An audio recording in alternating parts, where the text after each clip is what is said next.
죄 사함받은 후 새 사람 되어서 주 앞에 서는 날 늘 찬송하겠네. 주 앞에 서는 날 늘 찬송하겠네. 주 앞에 서는 날 늘 찬송하겠네. 주 앞에 서는 날 늘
오늘 설교 제목은 마중물과 같은 소중한 사랑이라는 제목으로 함께 은혜 나누고 싶습니다.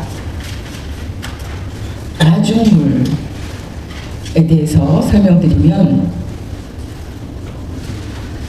물을 끌어올리기 위해서 펌프 속에 한 바가지의 물을 부어야 합니다. 그 붓는 물을 마중물이라고 합니다. 우리가 40년, 50년 전에 시골에서 물이 귀해서 아직 그 수도를 설치하기 전에는 우리가 펌프질을 많이 했습니다. 펌프를 많이 사용했는데 그냥 펌프질을 한다고 물이 나오는 것이 아닙니다. 물을 부어야 그것으로 인해서 물이 끌어올려지게 됩니다. 그 물을 마중물이라고 부릅니다. 예전에 살 때 굉장히 불편한 점이 많았습니다.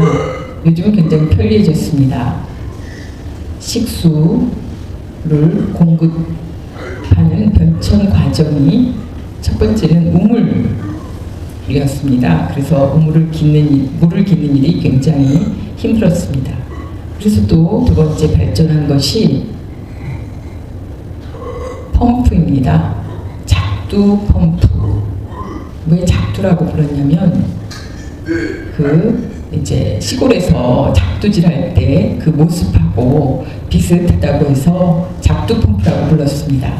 또 이제 시간이 가면서 상수도가 설치되고 이제 그 수도관을 통해서 각 집집마다 물을 공급합니다.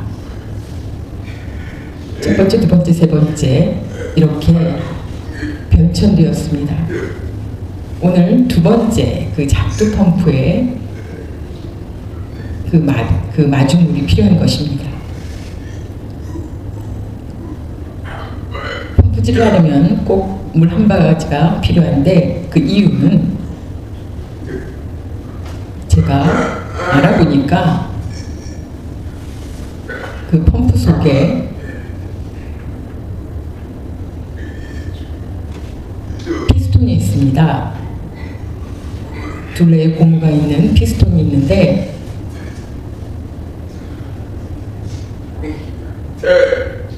새 거는 괜찮은데 오래 사용하다 보면 헐거워집니다. 그 피스톤이. 그래서 그 물을 부어서 그것을 막히게 한 다음에 물을 끌어올리는 것입니다. 그래서 꼭 필요합니다. 물이 없으면 펌프질을 할 수가 없습니다. 그 마중물이 있어야 되는 것입니다. 여름에 그 깊은 물을 끌어올리면 굉장히 차갑습니다. 그래서 농사일을 하다가 더울 때 등물을 합니다. 그럼 너무 차가워서 막 깜짝 놀랍니다. 그런데 겨울이 되면 또 물이 따뜻합니다. 지하수라서 여름에는 시원하고 겨울이면 따뜻합니다. 정말 신기합니다. 그 마중물은 정말 불편한 가운데 그 마중물의 귀한 점을 우리가 발견할 수 있습니다. 마중이라는 단어는 만나다라는 것입니다. 예를 들면 자녀가 중고등학생 때 학교 가서 공부를 하고 밤에 또 과외 공부까지 하고 밤늦게 12시에 집에 온다면 버스 정류장에서 집까지 어두운 거리라서 위험하다면 부모로서 자녀가 오는 시간에 딱 맞게 부모님들이 버스 정류장까지 그 자녀를 만나러 갑니다. 그것을 마중 간다 얘기합니다. 그처럼 마중물이 깊이 있는 그 한 바가지의 물로 그 깊게 있는 물을 끌어올려서 만난다는 것입니다. 마중물을 영어로 한국말하고는 조금 다르지만 영어로는 콜링 워터라고 부릅니다. 지금 미국 수화로 저렇게 부릅니다. 한국과 미국 수화는 다릅니다. 미국 그 단어로는 물을 부른다는 것입니다. 물을 부르는 물. 이처럼 오늘 우리 사회에서 마중물 같은 사람이 정말 필요합니다. 나로 말미암아 다른 사람에게 기쁨을 주고 행복을 주는 사람, 그런 사람이 필요하다는 것입니다. 쉽게 예를 들어서 설명해 드리겠습니다. 이 사람은 축구 선수입니다. 프로 선수입니다. 사디오 마네라는 세네갈 축구 선수입니다.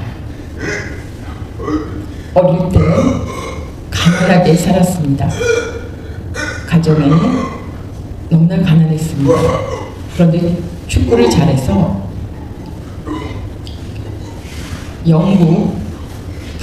영국에서 프로 선수가 되었고 지금은 바이에른 뮌헨에서 지금 독일에서 뛰고 있는 선수입니다. 아주 축구를 잘합니다.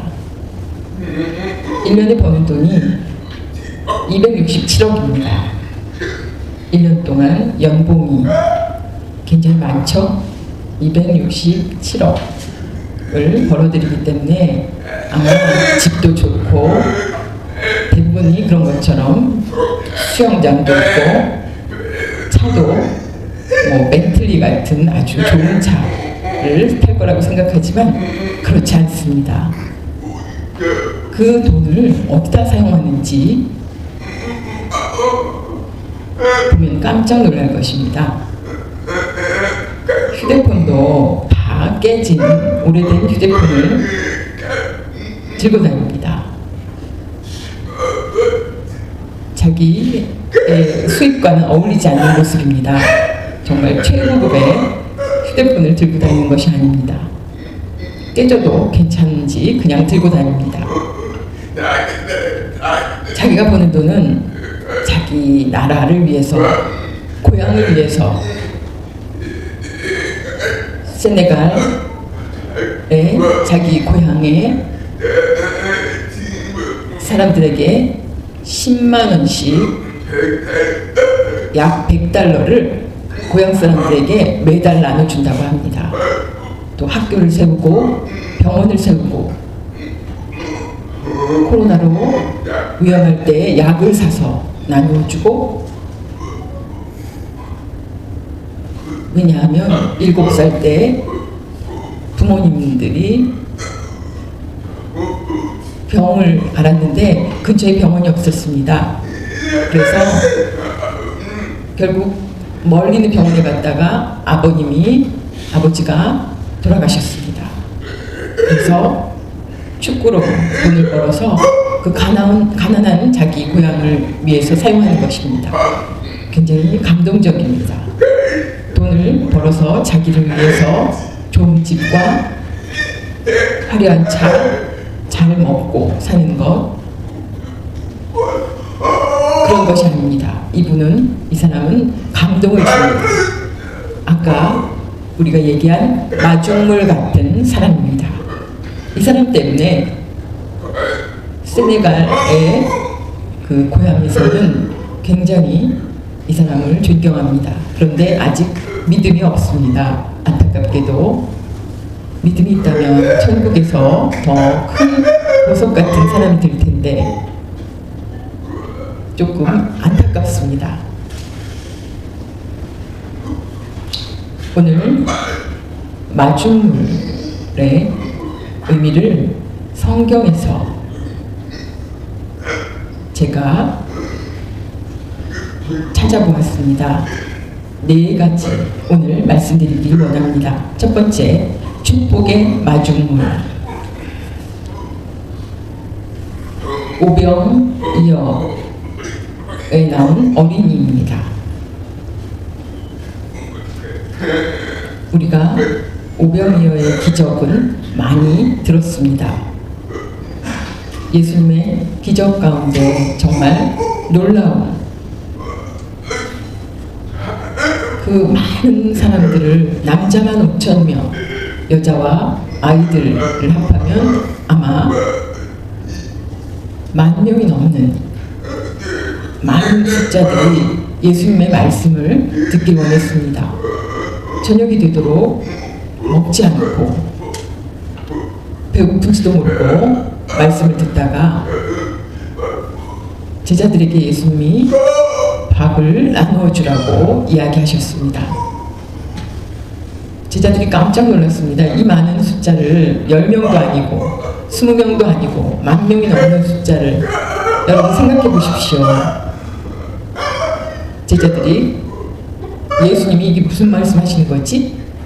그러나 예수님은 제자들에게 아마 그 믿음을 시험해 보고자 하신 모양입니다. 그때 안드레가 주위를 둘러보다가 소년이 먹을 것을 가지고 있는 것을 발견했습니다.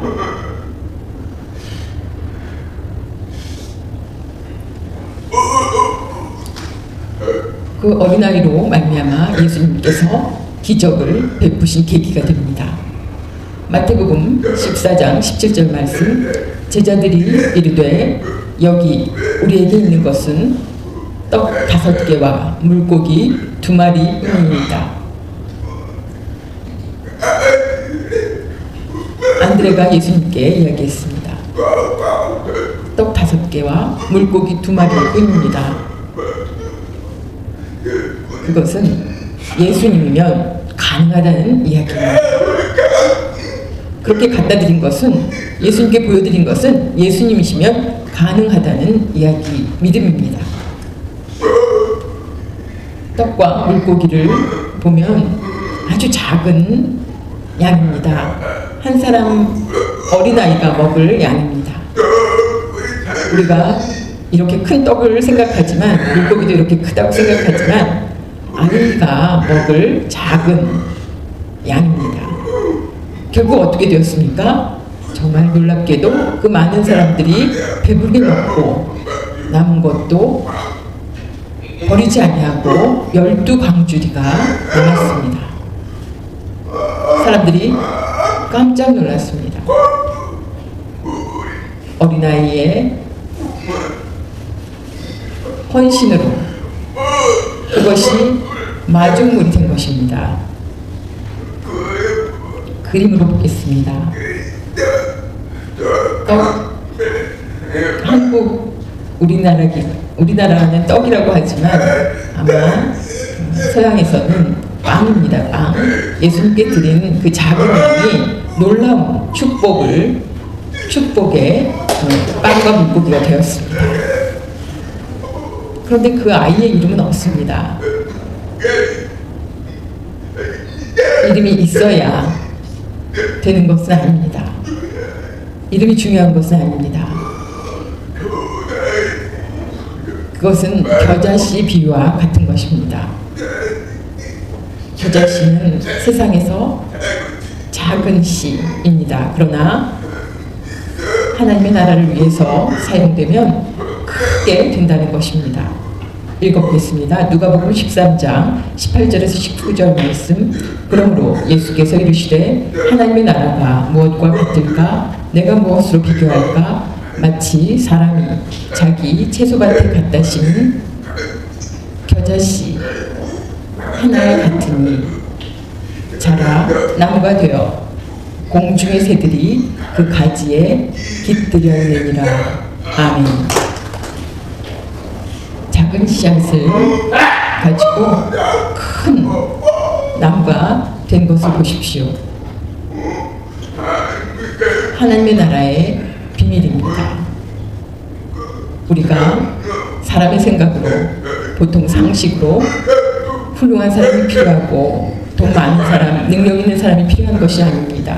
하나님 나라는 아무것도 없고 정말 부족한 그 아주 작은 것으로 하나님께서 쓰시면 기적을 나타낼 수 있습니다.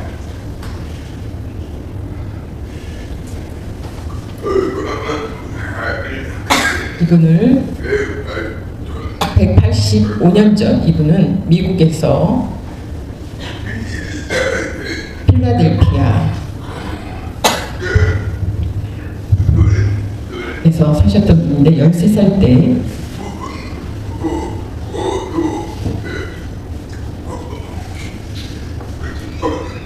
가난하게, 존 워너메이커라는 분이 가난하게 살았습니다. 근데 교회에 열심히 다녔습니다.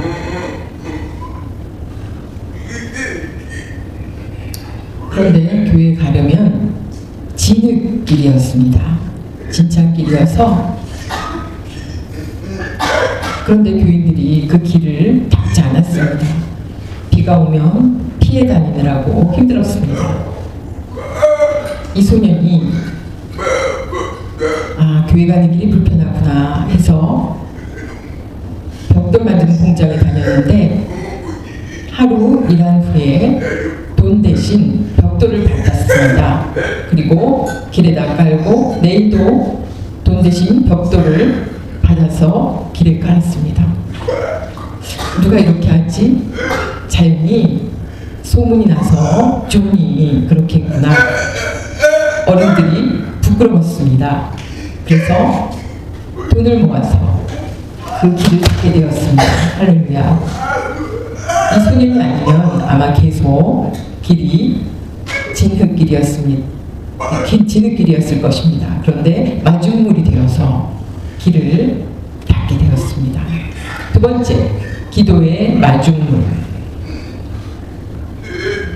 고넬료입니다. 백부장 고넬료입니다.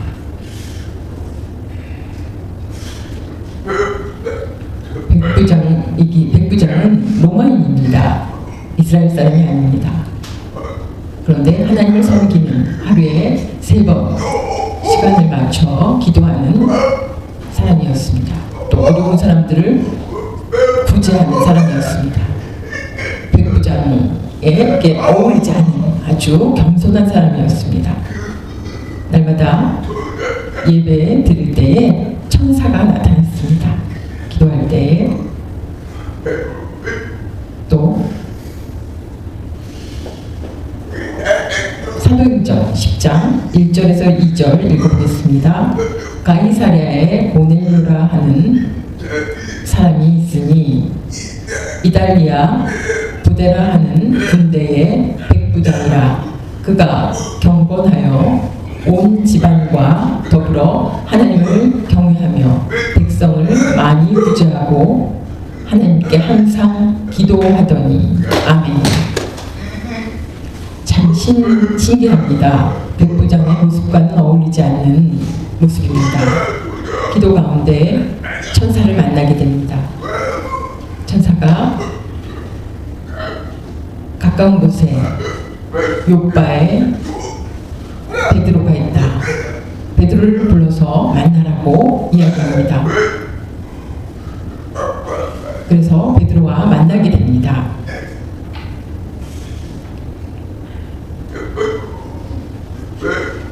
베드로와 이방인 백부장은 만날 수가 없습니다. 왜냐하면 이방인에게 전도할 수 없었기 때문입니다. 그것이 법입니다. 그런데 이방인을 만나서 전도하게 됩니다. 하나님께서 둘을 만나게 하셨습니다.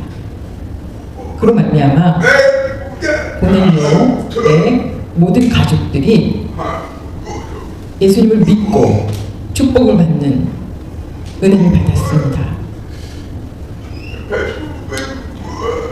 베드로보다 먼저 이방인 전도를 하는 사람이 바울이 아니라 베드로였습니다.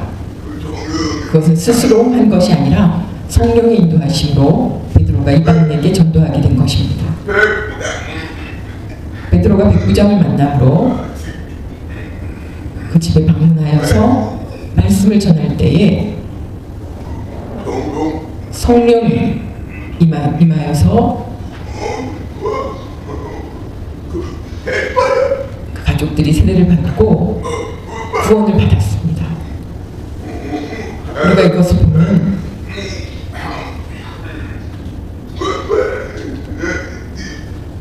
하나님을 섬기면 구원을 받는다고 생각하는 것은 조금 다릅니다.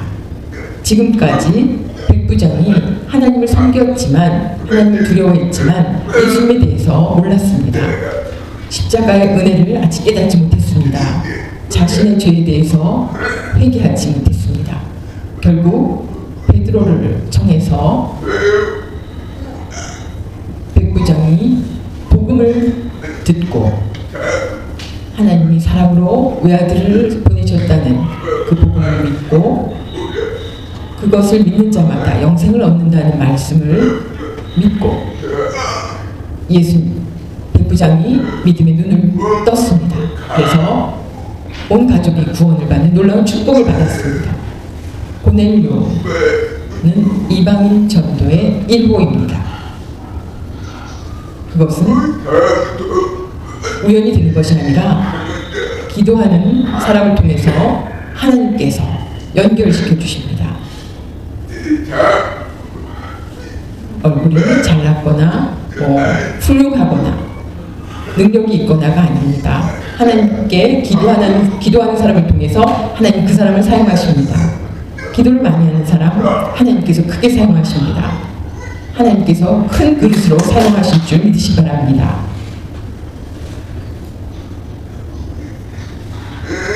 우리 이 두 단어를 비교해 보겠습니다. 사실은 진짜 있는 일입니다. 현실은 지금 있는 일 비슷한 것 같습니다. 그러나 좀 다릅니다. 사실은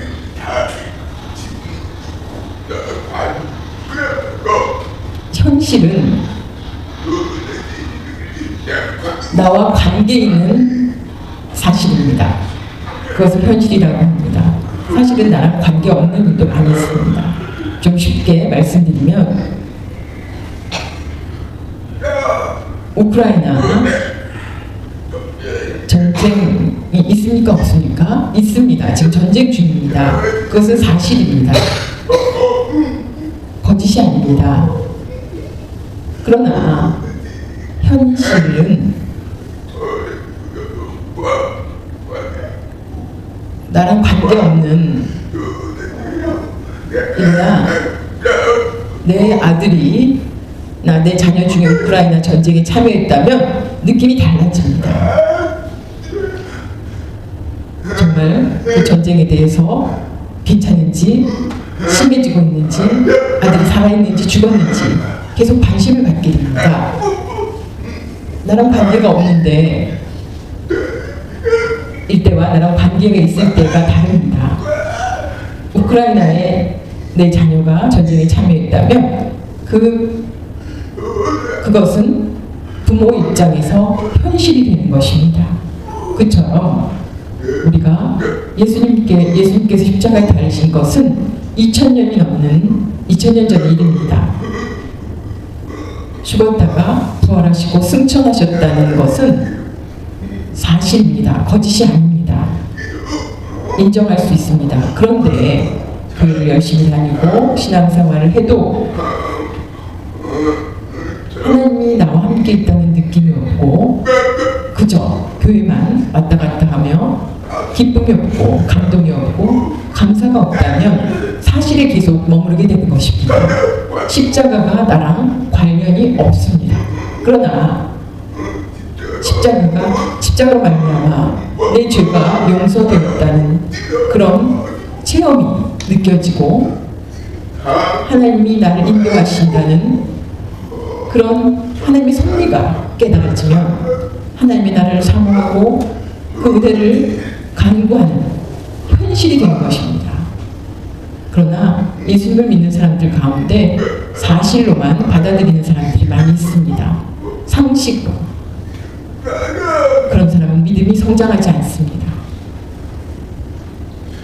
로마서 8장 26절 이와 같이 성령도 우리의 연약함을 도우시나니 우리는 마땅히 기도할 바를 알지 못하나 오직 성령이 말할 수 없는 단식으로 우리를 위하여 친히 간구하시니라. 아멘.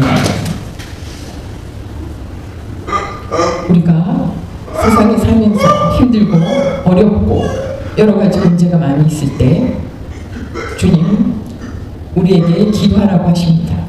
기도하면 성령님께서 우리를 인도해 주십니다. 섭리해 주십니다. 주님께서 하나님의 자녀로 하나님의 백성에 대해서 절대 외면치 않으십니다. 돌보아 주시고 도우십니다. 그런데 문제는 하나님과 더 가까이 내 안에 계신 주님을 늘 만나는 그런 기도를 하게 된다면 정말 현실로 다가올 것입니다. 세 번째는 기독교 공동체의 마중물이 된 바나바입니다. 기독교 공동체 들어가기 위해서 들어가기 어려웠던 바울을 바나바가 기독교 공동체로 들어오게 합니다. 사도행전 9장 26절 27절 말씀 사울이 예루살렘에 가서 제자들을 사귀고자 하나 다 두려워하여 그가 제자됨을 믿지 아니하니 바나바가 데리고 사도들에게 가서 그가 길에서 어떻게 주를 보았는지와 주께서 그에게 말씀하신 일과 다메섹에서 그가 어떻게 예수의 이름으로 담대히 말하였는지를 전하니라. 아멘. 내용은 바울이 원래 예수님을 믿지 않았습니다.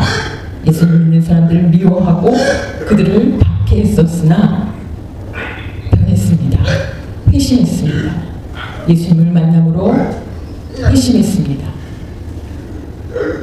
예루살렘의 예수님의 제자들은 그것을 반신반의했습니다. 믿지 못했습니다. 왜냐하면 갑자기 어떻게 그렇게 변할 수가 있지? 이상한데? 쇼하는 거 아니야? 이 공동체에 와서 우리를 해하려는 건 아닐까? 다 그렇게 의심했습니다. 그러나 바나바는 달랐습니다.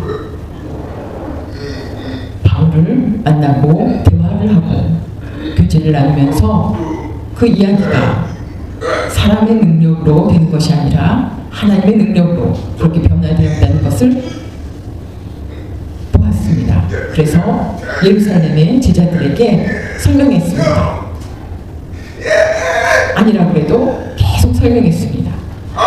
결국 바나바가 통했습니다. 그래서 제자들이 바울을 만날 수 있는 계기가 되었습니다. 바나바가 아니었다면 힘들었을 것입니다. 제자들과 바울은 만나지 않았을 것입니다. 그런데 바나바의 수고가 굉장히 컸습니다. 사울이 회심하여 바울이 되었는데 정말 놀라운 섭리입니다. 하나님의 이 사울을 바꾸어서 하나님께서 사용하셨습니다.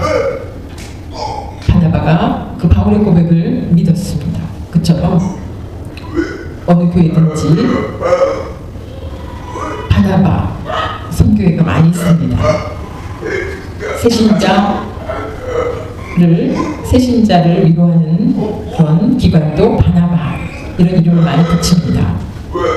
교회에 처음 가서 어색하고 어찌할지 모를 때에 잘 대접하고 잘 설명하고 따뜻한 접대를 합니다.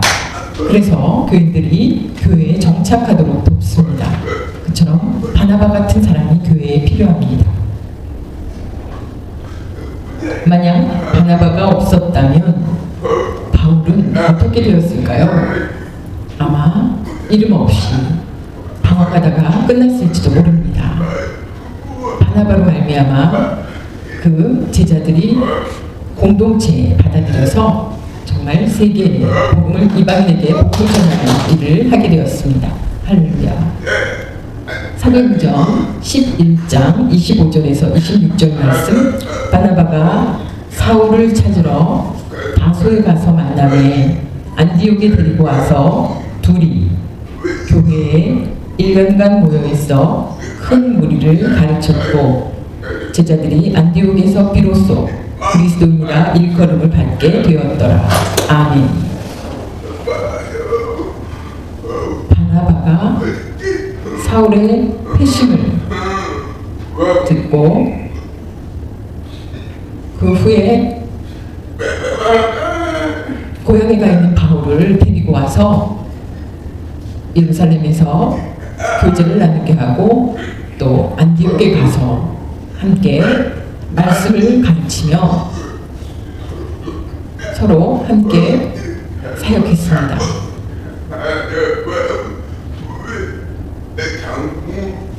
교회의 장로처럼 바울을 돕고 바울은 설교를 맡았던 것 같습니다. 정말 바나바는 소리소문 없이 바울을 섬겼습니다. 내가 데리고 왔는데 내가 더 중요한 사람이라는 생각을 하지 않았습니다. 결국 그리스도인이라 불림을 받는 안디옥 교회가 시작된 것입니다. 네 번째는 유럽 선교의 마중물이 된 루디아 이야기입니다. 두아디라 씨는 전도를 함으로 전 유럽에 선교하는 계기가 되었습니다. 선교 여행 가운데 이 루디아를 만났습니다. 바울이 유럽에 처음 발을 디딘 곳이 두아디라입니다. 이 루디아는 옷감을 취급하는 경제력이 있는 여인이었습니다. 그런데 예수님에 대해서 모르는 여인이었습니다. 이 여인에게 복음을 전하니 예수님에 대해서 깨닫고 십자가의 은혜를 알고 기뻐했습니다.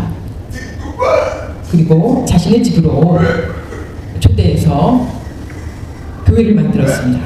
그곳이 빌립보 교회가 된 것입니다. 자신의 집 안에서 빌립보 교회를 만들게 되었습니다. 그래서 바울의 선교 여행은 자신의 집을 내어주어서 도왔습니다. 바울이 유럽에 복음을 전하는 마중물이 된 여인입니다.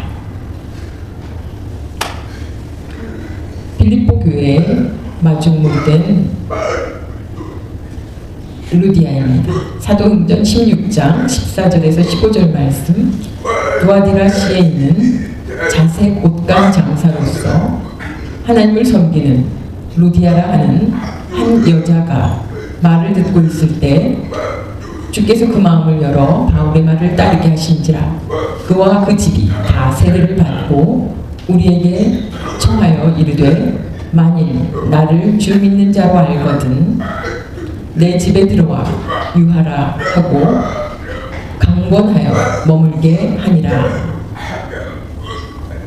아멘. 바울이 거절해도 강권하여 자신의 집에 바울을 머물게 했습니다. 교회로도 사용하고 바울의 숙식을 제공하는 곳으로도 사용했습니다. 하나님을 알고 있었지만 이 루디아의 복음을 듣고 루디아로 말미암아 큰 일을 감당하게 된 것입니다. 3차 선교여행 때 빌립보에서 뿐만 아니라 데살로니가에 교회를 세우고 베레아에도 교회를 세우고 고린도에도 교회를 세우고 아테네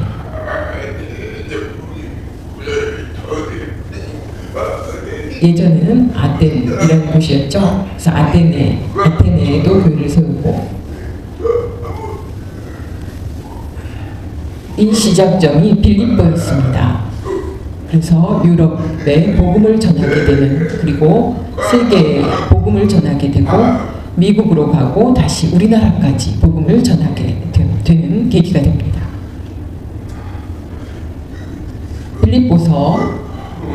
빌립보 교회의 감사를 바울이 전합니다.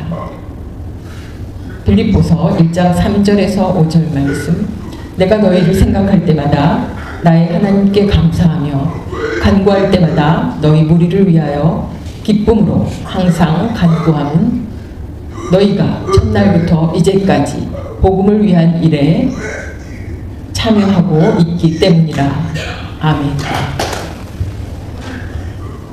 빌립보 교회를 세움으로 바울이 이렇게 로마의 감옥에 있을 때 빌립보 교회에 감사의 편지를 보냈습니다. 정말 감사하다는 말을 반복해서 하고 있습니다. 특별히 교봉기가 충만한 교회, 빌립보 교회의 특징입니다. 교봉기가 뭘까요? 처음 들으셨죠? 교는 교제, 봉은 봉사, 기는 기쁨입니다. 교제와 봉사와 기쁨이 충만한 교회입니다. 바울이 가장 사랑하는, 칭찬한 교회입니다. 바울의 편지 안에 여러 문장이 있는데 예수 그리스도의 심장으로 사모한다. 빌립보서 1장 8절, 또 나의 사랑, 나의 사모, 나의 기쁨, 나의 면류관. 빌립보서 4장 1절. 네, 이렇게 빌립보 교회에 대한 관심이 굉장히 컸습니다. 그것은 루디아를 만났기 때문입니다. 항상 기쁜 소식을 많이 바울에게 전했습니다. 그래서 바울이 그 소식을 듣고 힘을 얻는 그런 교회였습니다. 그 모습이 우리 서울로마교회의 모습이기를 바랍니다. 교제와 봉사와 기쁨이 충만한 서울로마교회 되시기 바랍니다. 마중물과 고인물 비교해 보겠습니다. 마중물은 생명을 주는 물입니다. 고인물은 썩은 물입니다. 물은 생명입니다. 생명을 주는 생명을 주는 사람이 있고 또 이렇게 썩은 물처럼 사는 사람들이 있습니다. 마중물 같은 사람이 필요합니다. 천국을 위한 투자. 어제 밴드에 올린 말씀입니다. 아마 여러분 기억하실 것입니다. 천국을 위한 투자는 마태복음 6장 19절에서 21절 너희를 위하여 보물을 땅에 쌓아두지 말라. 오직 너희를 위하여 보물을 하늘에 쌓아두라. 아멘. 우리가 땅에 쌓아둔다면 결국 헛되게 될 것입니다. 영원하지 못하기 때문입니다. 우리가 나이가 들어서 사라진다든가 또 사기를 당한다든가 여러 가지 일로 땅에 쌓아두는 것은 영원하지 않습니다. 그러나 하늘에 쌓아두는 것은 영원합니다. 천국을 위해서 쌓는 것은 하나님 나라를 위해서 사용되어집니다. 하나님의 일을 위해서 투자하는 것입니다. 그것을 천국에 쌓는 투자라고 합니다. 그것은 헛되지 않습니다. 천국에 가면 우리가 보상을 받을 수 있습니다. 네 사람의 공통점을 찾아보십시오.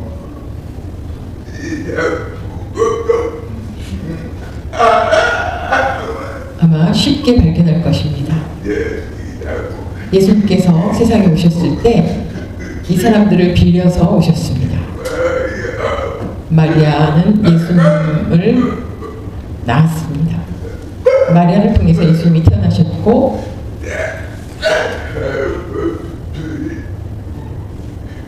베드로의 배를 빌려서 말씀을 전하셨습니다. 깊은 곳에 가서 물고기를 잡아라. 그 말씀에 순종해서 정말 물고기를 잡았습니다. 나귀 주인은 나귀를 빌려주었습니다. 주가 쓰신다 하라 하면 빌려주라는 말씀을 듣고 나귀 주인이 축복을 받았을 것 같습니다. 아리마대 요셉은 무덤을 예수님께 빌려주었습니다. 굉장히 부자였는데 자신의 무덤을 미리 가지고 있었습니다. 그때 예수님께 무덤을 빌려주었습니다. 모두 다 유명한 사람들이 되었습니다. 정말 여러분 예수님을 빌려주시기 바랍니다. 예수님께 빌려주시기 바랍니다. 그러면 예수님께 축복을 받는 줄 믿으시기 바랍니다. 마중물의 원초는 예수님이십니다. 예수님이 이루십니다. 예수님께서 세상에 오셔서 우리를 구원해 주실 뿐만 아니라 생명을 주셨습니다. 예수님께서 우리의 마중물이 되셨습니다. 요한복음 10장 10절 내가 온 것은 양으로 생명을 얻게 하고 더 풍성히 얻게 하려는 것이라. 아멘. 예수님 때문에 우리가 복을 받고 예수님 때문에 우리가 기뻐하며 예수님 때문에 세상에 사는 어떤 것보다 예수님을 가장 원하는 여러분 되시기 바랍니다.